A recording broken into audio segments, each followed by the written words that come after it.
இந்திய திருநாட்டின் பாரம்பரிய உணவு வகைகள், மூலிகைகளால் ஆன சிற்றுண்டிகள், அடுப்பு இல்லாது சமைத்து நொறுக்கு தூணிகள், ஐஸ்கிரீம், காய்கறி சூப், பழச்சாறுகள், மாணவர்களை உற்சாகப்படுத்தும் விளையாட்டுகள், கைவினைப் பொருட்கள், பெண்களுக்கான அழகு சாதன பொருட்கள், ஒப்பனை பொருட்கள் என 90s கிட்ஸின் விருப்பமான சிற்றுண்டிகள் முதல் 2K கிட்ஸ் விரும்பி உண்ணும் உணவுகள் வரை மாணவர்களால் உருவாக்கப்பட்டு பல்வேறு பொருட்கள் மாணவர்கள் விற்பனை சந்தையில் காட்சிப்படுத்தப்பட்டிருந்தது. காண்போரை கவர்ந்தது. மயிலாடுதுறை அரசு உதவி பெறும் ஏவிசி கல்லூரியில் தொழில் முனைவோர் மேம்பாட்டு பிரிவு மற்றும் IQAC பிரிவும் இணைந்து இளம் தொழில் முனைவோர் திறனை ஊக்குவிக்கும் விதமாக மாணவர்களுக்கு விற்பனை சந்தை நடைபெற்றது.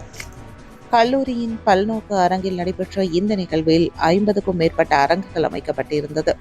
இந்திய திருநாட்டின் பாரம்பரிய உணவு வகைகள், மூலிகைகளாலான சிற்றுண்டிகள், அடுப்பு இல்லாது சமைத்த நொறுக்கு தீனிகள், ஐஸ்கிரீம், காய்கறி சூப், பழச்சாறுகள், மாணவர்களை உற்சாகப்படுத்தும் விளையாட்டுகள், பெண்களுக்கான அழகு சாதன பொருட்கள், ஒப்படை பொருட்கள், மெகந்தி போடுதல், மாணவர்களால் உருவாக்கப்பட்ட கைவினை பொருட்கள் என பல்வேறு வகையில் அரங்குகள் அமைந்திருந்தது.